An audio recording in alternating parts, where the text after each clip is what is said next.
तो नमस्कार दोस्तों, मैं नीरज स्वागत करता हूं आपका डीएनडी क्लासेस में। और यहां पर अपन क्वेश्चन नंबर 19 करने वाले हैं। फटाफट से ये क्वेश्चन करेंगे। थोड़ा सा इस क्वेश्चन में एक नया ट्विस्ट है, तो इसलिए ये क्वेश्चन आपको थोड़ा सा कंफ्यूज कर सकता है। हो सकता है आपने ट्राई करा हो और उसका आंसर ना आया हो, तो मैं आपको बताऊंगा कि आपका आंसर क्यों नहीं आ रहा है। देखो, ऐसा है कि यहाँ पर आपको दे रखा है ट्रायल बैलेंस, और ट्रायल बैलेंस में ये दे रखे हैं भैया सारे के सारे आइटम। जैसा कि आपको पता है कि अपन क्या कर लेते हैं, कोडिंग कर लेते हैं पहले से ही कि कौन सा आइटम असेट का है, कौन सा आइटम लायबिलिटी साइड का है। तो अपन यहाँ पर भी क्या कर लेते हैं, कोडिंग कर लेते हैं। सबसे पहले दे रखा है मेरे दोस्तों कैपिटल। कैपिटल किसका आइटम है, लायबिलिटी साइड का आइटम है। इसके बाद दे रखी है भैया ड्राइंग। ड्राइंग्स भी लायबिलिटी साइड का आइटम है। ये कैपिटल में से क्या हो जाएगी, माइनस हो जाएगी। इसके बाद में जो डेटर्स दे रखे हैं वो असेट का आइटम है, जो क्रेडिट दे रखे हैं वो लायबिलिटीज का आइटम है। इसके बाद में आपको दे रखी है मेरे दोस्तों एडजस्टेड परचेस। अब ये एडजस्टेड परचेस देखो ट्रेडिंग का आइटम है। अब तुम बोलोगे यार सर परचेस लिखा आता था, कि एडजस्टेड परचेस का कुछ नया है क्या? हाँ मेरे दोस्तों, एडजस्टेड परचेस कुछ नया है। एडजस्टेड परचेस के अंदर इसमें ओपनिंग स्टॉक और क्लोजिंग स्टॉक का ट्रीटमेंट हो रखा है। मतलब यहाँ पर परचेस के अंदर ओपनिंग स्टॉक ऐड हुआ हुआ है और क्लोजिंग स्टॉक ऑलरेडी माइनस हुआ हुआ है। तो जब आप ट्रेडिंग अकाउंट बनाएंगे ना, तो ट्रेडिंग अकाउंट में जब आप एडजस्टेड परचेस लिख देंगे तो नहीं तो आपको ओपनिंग स्टॉक लिखने की जरूरत है और नहीं आपको क्लोजिंग स्टॉक लिखने की जरूरत है। ठीक है ना। अगर आप ट्रेडिंग के अंदर एडजस्टेड परचेस लिख रहे हो तो आपको क्लोजिंग स्टॉक लिखने की जरूरत नहीं है। इसके बाद में सेल्स भी आपका ट्रेडिंग का आइटम है। सेल्स रिटर्न है वो माइनस हो जाएगी यहाँ पर। अच्छा, एडजस्टेड परचेस के अंदर परचेस रिटर्न भी एडजस्ट हो रखी है। ठीक है ना। इसके बाद में हम बात कर लेते हैं भैया लोन की। तो बैंक लोन आपका लायबिलिटी साइड का आइटम है। इंटरेस्ट ऑन लोन आपका प्रॉफिट एंड लॉस अकाउंट का आइटम है। कैश इन हैंड आपका असेट साइड का आइटम है। Cash at bank asset side का आइटम है। मिसलिनियस असेट्स आपका, मिसलिनियस इनकम आपका प्रॉफिट एंड लॉस अकाउंट का आइटम है। वेजेस आपका ट्रेडिंग का आइटम है। फर्नीचर आपका असेट्स का आइटम है। कैरेज आउटवर्ड, अगर कैरेज आउटवर्ड की बात करें तो कैरेज आउटवर्ड तो आपका प्रॉफिट एंड लॉस अकाउंट का है। बट कैरेज इनवर्ड जो है वो आपका किसका आइटम है, ट्रेडिंग का आइटम है। सैलरी आपका प्रॉफिट एंड लॉस अकाउंट का आइटम है। रेंट भी प्रॉफिट एंड लॉस अकाउंट का आइटम है। बैड डेट्स भी प्रॉफिट एंड लॉस अकाउंट का आइटम है। डिस्काउंट अलाउड भी प्रॉफिट एंड लॉस का है और डिस्काउंट रिसीव्ड भी प्रॉफिट एंड लॉस का है। डिस्काउंट अलाउड आएगा डेबिट साइड में और डिस्काउंट रिसीव्ड आएगा क्रेडिट साइड में। इसके बाद में इंश्योरेंस की बात करें तो इंश्योरेंस भी किसका आइटम है, पीएनएल का आइटम है। इसके बाद में जो कमीशन है वो कमीशन भी कौन सा आइटम है, आपका प्रॉफिट एंड लॉस अकाउंट का आइटम है। देखना पड़ेगा कि कमीशन का कौन सा बैलेंस दे रखा है। क्रेडिट बैलेंस दे रखा है, इसका मतलब कमीशन क्या इनकम है और ये किस तरफ आ जाएगी, क्रेडिट साइड में आ जाएगी पीएनएल के। इसके बाद में हम देखते हैं यहाँ पर कि जो स्टॉक है ये है आ जाएगा आपका क्लोजिंग स्टॉक है। ये 31 मार्च से फिगर दे रखे ना, हाँ तो ये आपका क्लोजिंग स्टॉक है 15,000 रुपये का। ये आपका कहाँ पर आ जाएगा मेरे दोस्तों, बैलेंस शीट में आएगा। ध्यान रखना, इसको अपन को सिर्फ और सिर्फ किस में लिखना है, बैलेंस शीट में लिखना है। ट्रेडिंग के अंदर इसको अब की बार नहीं लिखना है। चलो भैया फटाफट से अपन क्या बना लेते हैं, परफॉर्मा बना लेते हैं। और परफॉर्मा बनाने के बाद फिर अपन सारे के सारे आइटम लिख देंगे इसके अंदर। चलो ये हो गया आपका,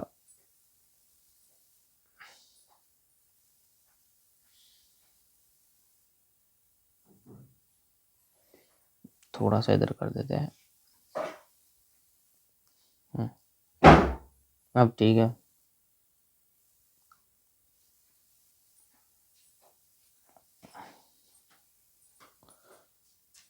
trading and profit and loss account for the year 31st March 2024। ठीक है भैया, क्या करने का है, सबसे पहले ट्रेडिंग के आइटम लिखने के हैं भैया। ट्रेडिंग के आइटम लिखेंगे सबसे पहले अपन। ओपनिंग स्टॉक तो है ही नहीं इसके अंदर, तो सीधे क्या आ जाएगी, टू एडजस्टेड परचेस। और एडजस्टेड परचेज आ जाएगी आपकी कितना, 75,700 रुपीज़ की आपकी एडजस्टेड परचेज आ जाएगी। इसके बाद में आप लिख लेंगे भैया डायरेक्ट एक्सपेंस। अब ये एडजस्टेड परचेज लिखी तो है, इसको काट दो। अब इसके बाद में डायरेक्ट एक्सपेंस में आ रहा है नीचे देखो वेजेस, टू आ जाएगा भैया वेजेस। वेजेस कितना दे रखा है, 6,000 रुपये का।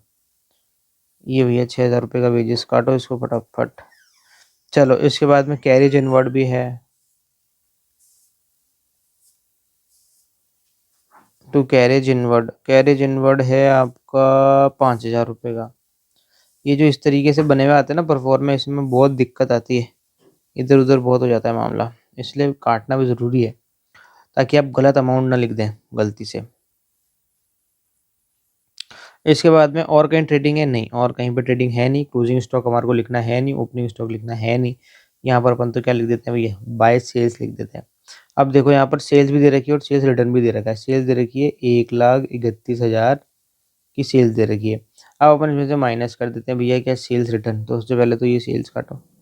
सेल्स रिटर्न इसके बिल्कुल नीचे ही दे रखी है 1,500 की, तो 1,500 की सेल्स रिटर्न माइनस कर देंगे तो आ जाएगा आपका 1,31,000 में से माइनस हो जाएगी आपकी 1,500, तो आ जाएगा 1,29,500 रुपीज़ आपका क्या निकल के आ गया, सेल्स निकल के आ गई। अब और कुछ करना नहीं है, अब तो क्या करना है, बस बैलेंस निकाल लो आप तो फटाफट से।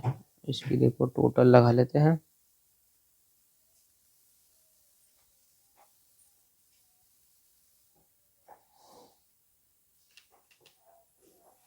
टोटल आ जाएगी इधर की आपकी एक ही आइटम है तो 1,29,500। इधर भी अपन वही लिख देंगे 1,29,500 माइनस यहाँ की टोटल लगा लेते हैं डेबिट साइड की 75,700 प्लस आ जाएगा आपका 6,000 और प्लस आ जाएगा कितना 5,000, तो यहाँ की टोटल आ रही है 86,700 जो कि कम है, तो अपन माइनस कर देंगे 1,29,500 में से। तो ये मेरे दोस्तों 42,800 यहाँ का क्या निकल रहा है, बैलेंस निकल रहा है। कलर चेंज कर देते हैं इसका, 42,800 रुपीज़ आपका बैलेंस निकल रहा है और ये होगा आपका क्या, ग्रॉस प्रॉफिट, और ये आ जाएगा मेरे दोस्तों बैलेंसिंग फिगर। ये देखो ये निकल गया आपका आइटम, ठीक है। अब अपन को क्या करना है, ये ग्रॉस प्रॉफिट जो निकला ये कहाँ पर ट्रांसफर कर रहा है, P&L अकाउंट में ट्रांसफर करना है। तो अपन क्या लिख देंगे यहाँ पर, बाय ग्रॉस प्रॉफिट 42,800 रुपीज़ हम यहाँ पर लिख देंगे। चलो भैया, अब इसके बाद में बाकी सारे काम कर लेते हैं अपन, P&L के सारे आइटम लिख लेते हैं। अब फटाफट से अपन को ढूंढना है कि भैया कहाँ पर है P&L। तो देखो सबसे पहले लिखा हुआ है इंटरेस्ट ऑन लोन, तो लिख दो भैया यहाँ पर टू इंटरेस्ट ऑन लोन। कितना दे रखा है इंटरेस्ट ऑन लोन, 300 रुपये, बस इतना ही है, क्या कर सकते हैं भैया 300 रुपये। इसके बाद है मिसलिनियस इनकम, इनकम इधर आ जाएगी बाय साइड में, बाय मिसलिनियस इनकम। और आपकी मिसलिनियस इनकम कितनी आ रही है, 1,000 रुपये की आपकी मिसलिनियस इनकम है। ठीक है भैया लिख दो, इसको भी काट देंगे। आगे और बढ़ते P&L कैरेज आउटवर्ड, बिल्कुल इधर आ जाएगा कैरेज। कैरेज आउटवर्ड कितना है आपका, 4,500, 4,500 काट दो भैया इसको भी। इसके बाद में और आगे बढ़ते हैं तो आ जाएगा भैया आपका सैलरी, उसके बाद में आ जाएगा रेंट। सैलरी, सैलरी ध्यान से देखना भैया 12,000 रुपये, ठीक है, और काटते जाना 12,000। उसके बाद में आ जाएगा भैया क्या, टू रेंट, टू रेंट 12 के नीचे क्या है 18,000 रुपये, इसको भी काट दो। इसके बीच में क्या है, डिस्काउंट अलाउड 600 रुपये का, टू डिस्काउंट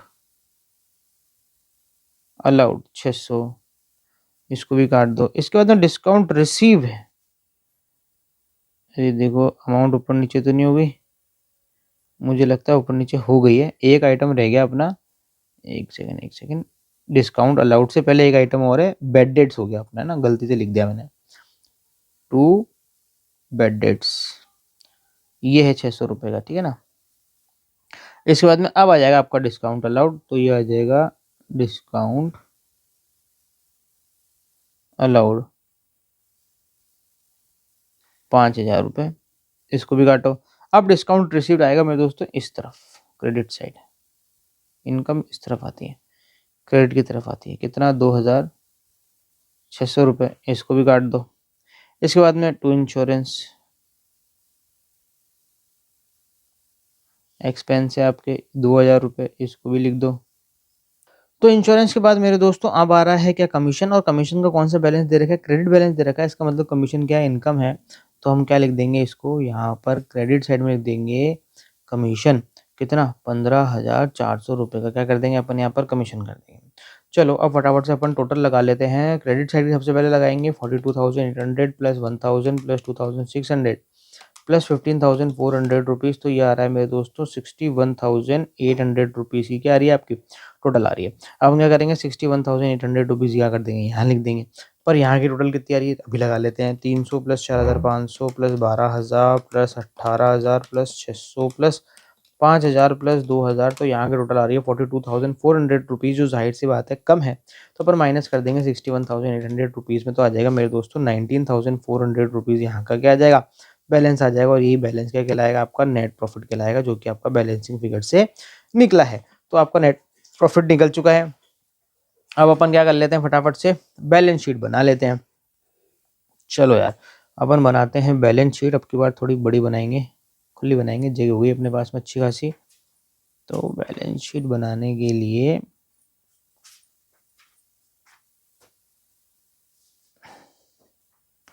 अब की बार क्या कर देते हैं ऐसे अमाउंट के कॉलम खींच देते हैं अपन, सही रहेगा। हमेशा तो टी शेप बना देते थे। चलो भैया ऊपर लिख देते हैं अपन क्या बैलेंस शीट एज ऑन 31 मार्च 2024। ये हो जाएगी आपकी लाइबिलिटी साइड, ये हो जाएगा आपका अमाउंट का कॉलम, ये हो जाएगी असेट साइड, और ये हो जाएगा आपका क्या अमाउंट का कॉलम। चलो भैया ऊपर से शुरुआत करते हैं। सबसे ऊपर दे रखिए कैपिटल, यह लिख देते हैं लाइबिलिटी साइड में आ जाएगी सबसे ऊपर ही ऊपर कैपिटल। अब कैपिटल कभी भी कोरी नहीं आती, उसके साथ में हमेशा दो एडजस्टमेंट होते ही होते हैं। एक एडजस्टमेंट तो होता है तुम्हारा नेट प्रॉफिट का। नेट प्रॉफिट का है ये रहा। नेट प्रॉफिट क्या करना पड़ेगा आपको यहाँ पर ऐड करना पड़ेगा 19,400 रुपीज़ का। और दूसरा एडजस्टमेंट होगा मेरे दोस्तों किसका ड्राइंग्स का। अगर क्वेश्चन में ड्राइंग्स दे रखी है तो उसका भी एडजस्टमेंट करना पड़ेगा, और ड्राइंग्स माइनस होती है बिल्कुल कैपिटल के नीचे दे रखी है ड्राइंग्स 10,000 रुपये की। ये लो 10,000 रुपये क्या करेंगे इसमें से माइनस करेंगे मेरे दोस्तों, तो बाहर कितना आ जाएगा, बाहर आ जाएगा 50,000 में 10,000 माइनस करा 40,000, और 40,000 में 19,400 ऐड करा तो कितना आ जाएगा 59,400। 59,400 आ गई तुम्हारी कैपिटल। चलो बढ़ते हैं, पहले इसको काट देते हैं, ये काटा भैया, ये भी काट दिया। अब इसके बाद में आ रहा है डेटर्स। डेटर्स हैं इधर का आइटम, असेट का आइटम। डेटर्स है भैया, कितना दे रखा है डेटर 34,000 रुपीज़ का डेटर दे रखा है, लिख दो भैया 34,000 का डेटर, काट देंगे इसको भी। आगे बढ़ते भैया क्रेडिटर। क्रेडिटर आ रहा है 24,000 रुपीज़ के, इधर लिखो भैया क्रेडिटर। क्रेडिटर आ रहा है 24,000 रुपीज़ का, बहुत बढ़िया बात हो गई भैया, इसको भी काटो। अब इसके बाद में आ रहा है क्या आपका रिटर्न विटर्न हो गया था, इसको काटा नहीं होगा, ये देखो नहीं काटने से ना गड़बड़ हो जाता ना। इसके बाद में आ रहा है भैया बैंक लोन। बैंक लोन है 10,000 रुपये का, लाइबिलिटी साइड में इधर आ जाएगा बैंक लोन, और ये हो गया आपका कितने का 10,000 रुपये का, बहुत अच्छी बात है, काटो। इसके बाद में आ जाएगा भैया कैश इन हैंड, असेट का आइटम है कैश इन हैंड और कैश एट बैंक। तो पहले कैश एट बैंक लिखेंगे फिर कैश इन हैंड लिखेंगे, cash at bank then cash in hand. तो कैश एट बैंक तो है आपका 7,500, 7,500 और 3,000, 7,500 और 3,000, ये दोनों आइटम आपके हो गए, और दोनों आइटम यहाँ से उड़ा दो। चलो भैया एक और आइटम सवर रहा है बिल्कुल, फर्नीचर 33,900 रुपीज का, 33,900 रुपीज का फर्नीचर चमक रहा है, बहुत अच्छी बात है। काटो अब इसको, चमक तो रहा है ये, कहाँ गया नजर ही नहीं आ रहा मेरे को, तो पहले तो नहीं काट दिया, कहाँ गया फर्नीचर, ये रहा 33,900 रुपीज का फर्नीचर, ये भी काट दिया। अब इसके बाद में एक आइटम बच रहा है, और वो बच रहा है भैया स्टॉक आपका। ये स्टॉक भी आ गया आपका कितने का 15,000 रुपये का यहाँ पर। अब भैया चेक कर लो क्या कोई आइटम कटने से रह तो नहीं गया है। ये देखो काटने से ना ये फायदा होता है आपको, आपको क्या फटाफट चेक हो जाता है कि भैया सारा आइटम लिखे के नहीं लिखे। भैया सारे आइटम कट चुके हैं, इसका मतलब हमने सारे आइटम क्या कर दिए लिख दिए हैं। अब तो हमें क्या लगाना है, बस हमें लगानी है क्या इसकी टोटल, और टोटल करनी चाहिए भैया क्या मैच, क्यों, और अगर टोटल मैच नहीं करी भैया तो बहुत बड़ा ब्लंडर हो जाएगा, ब्लंडर। ठीक है चलो लगाते हैं अपन।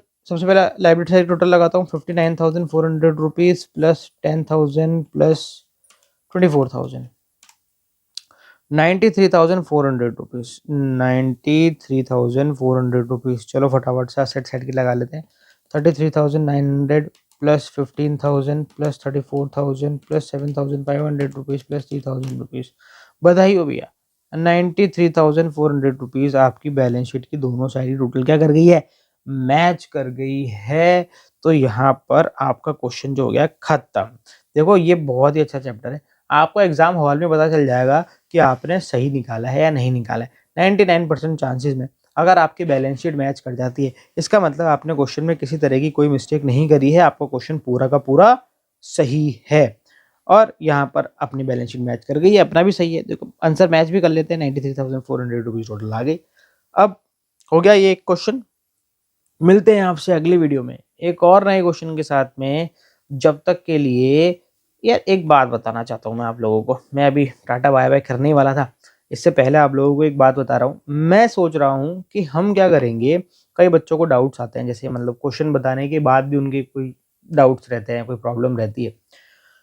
तो अगर आपको किसी भी चैप्टर में किसी भी क्वेश्चंस में डाउट है, आप मुझे कमेंट सेक्शन में बताओ कि मुझे इस क्वेश्चन में डाउट है, मुझे डिस्कशन करना है। अपन एक डेट डिसाइड कर लेंगे और वो डेट जनरली संडे की ही होगी। अपन संडे को क्या करेंगे, उसमें अपना जो जूम मीटिंग होती है, वो जूम मीटिंग में आके अपन क्या कर लेंगे, अपन वहाँ पर उन डाउट्स को क्या कर लेंगे, क्लियर कर लेंगे। या तो जूम मीटिंग में क्लियर कर लेंगे, या फिर अपन क्या करेंगे, लाइव आके क्या कर देंगे, उसको क्लियर कर देंगे। लाइव आने पर आपको क्या होगा कि उसी समय आप क्वेश्चंस के डाउट पूछ लेंगे। तो ये लाइव वाला सेशन भी स्टार्ट कर सकते हैं अपन, और जूम मीटिंग वाला सेशन भी स्टार्ट कर सकते हैं। आप क्या करेंगे, अपन हाथों हाथ डाउट लेंगे और हाथों हाथ क्या करेंगे, उसको सॉल्व करेंगे। आपको कहीं कोचिंग वोचिंग कुछ जाने की जरूरत नहीं है। तो ठीक है मेरे दोस्तों, मिलते हैं आपसे अगली वीडियो में एक और नए क्वेश्चन के साथ में। जब तक के लिए मस्त रहें, स्वस्थ रहें, खाते पीते रहें। जय हिंद।